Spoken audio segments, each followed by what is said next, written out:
Airport बन्ने, plain नउड्ने, bus park बन्ने, बस नगुड्ने हो भने त्यो काम के हो? कतिजना राउटेका बालबालिका टाइला स्कुल जान्छ, नाङ्गै भुतुङ्गे बसे आन् त्यहाँ, लाखे जात्राका भक्कु वस्तु भएर हिँडे आन् त्यहाँ बजारमा। लुगा लाउन ल्याएको हो भने लुगा लाएको देखिनु पर्यो त्यहाँ चाहिँ। राउटेलाई लुगा दिने भनेर चाहिँ मुख्यमन्त्री गएर त्यहाँ दिने, भोलिपल्ट राउटे नाङ्गे भुतुङ्गे हिँडेको छ बजारमा। फेरि लुगा लाउने भनेदेखि चाहिँ लुगा लाउने हुनु पर्यो, त्यो लुगा लाएर हिँड्नु पर्यो भोलिपल्ट त्यहाँ। उसमा 5 लाख रुपियाँ दलितको जीविकोपार्जनमा क्षमता अभिवृद्धिमा आउने, त्यो पैसा दिन पर्यो भने कलेजो दिन लागेको जस्तो, किडनी दिन लागेको जस्तो मरे त्यसमा हातै नहाल्ने, यस्तोमा लाग्नुहुन्न अहिले भन्ने, त्यो मुख फुट्याउने त्यो हुँदैन त्यो कुरा। अस्ति गरेको प्रश्नमा म अडिग छु, मजबुत छु। कहीँ कतै कोही साथीहरूलाई मेरो मानवर्धन भयो भन्ने लाग्छ भने यहाँ उतापट्टि अदालत छ, गएर मुद्दा हाल्नु होला, कठघारामा उभिएर जवाफ दिनलाई म तयार छु।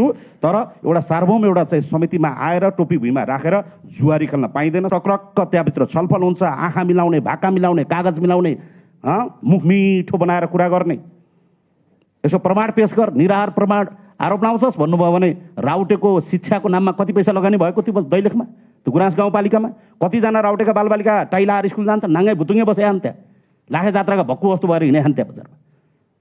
सबलाई रक्सी खुवाएर ठिक पारेर राखेका छन्। उसमा कतिजना राउटेहरूको घर बन्यो त्यहाँ, त्यो राउटेहरूको छानबिन हुनुपर्छ।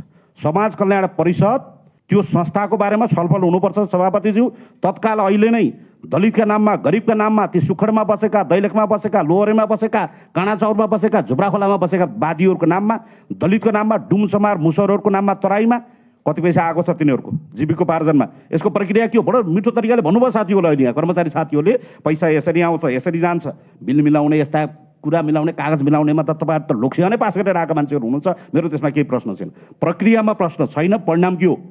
परिणाम चाहियो। यहाँ लुगा लाउन ल्याएको हो भने लुगा लाएको देखिनु पर्यो त्यहाँ चाहिँ। राउटेलाई लुगा दिने भनेर चाहिँ मुख्यमन्त्री गएर त्यहाँ दिने, भोलिपल्ट राउटे नाङ्गे भुतुङ्गे हिँडेको छ बजारमा। फेरि लुगा लाउने भनेदेखि चाहिँ लुगा लाउने हुनु पर्यो, त्यो लुगा लाएर हिँड्नु पर्यो भोलिपल्ट त्यहाँ। उसमा यो खालको चाहिँ कुराहरू स्वीकार्य छैन, यो खालको कुराहरूलाई चाहिँ मान्ने छैन।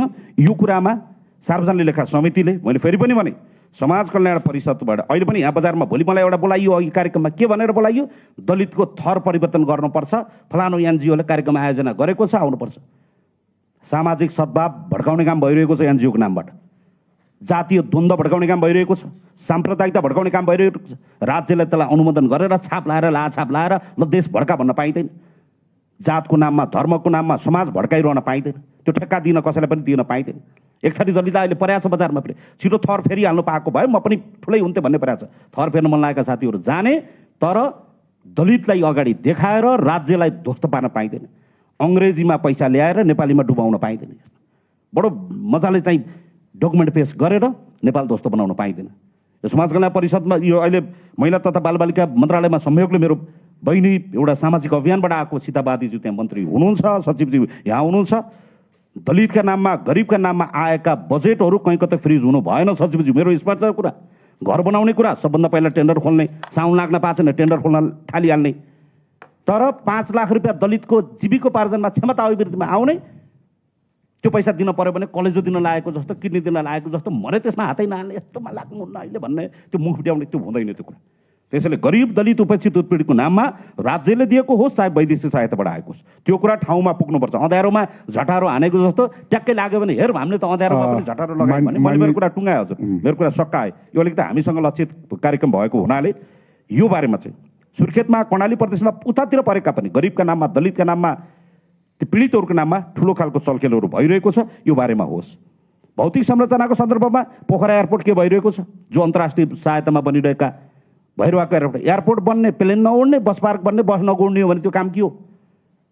यसलाई राज्यलाई चाहिँ यसरी ऋणको भारी बोकाएर चाहिँ हामी बस्न सकिँदैन। मेरो कुरा टुङ्गाउँदै गर्दा अस्तिको विषयमा थोरै तपाईँले अहिले बैठकको अन्तिममा पनि जानकारी गराउनु होला। हामीले 15 दिनभित्रमा त्यो प्रहरीको स्रोत साधन खरिदमा भएका बदमासीका बारेमा हामीले डकुमेन्ट मागेका थियौँ, त्यो आएको आएन। अस्ति गरेको प्रश्नमा म अडिग छु, मजबुत छु। कहीँ कतै कोही साथीहरूलाई मेरो मानवर्धन भयो भन्ने लाग्छ भने यहाँ उतापट्टि अदालत छ, गएर मुद्दा हाल्नु होला, कठघारामा उभिएर जवाफ दिनलाई म तयार छु। तर एउटा सार्वभौम एउटा चाहिँ समितिमा आएर टोपी भुइँमा राखेर जुवारी खेल्न पाइँदैन, सरकारको मानवर्धन गर्न पाइँदैन। धन्यवाद।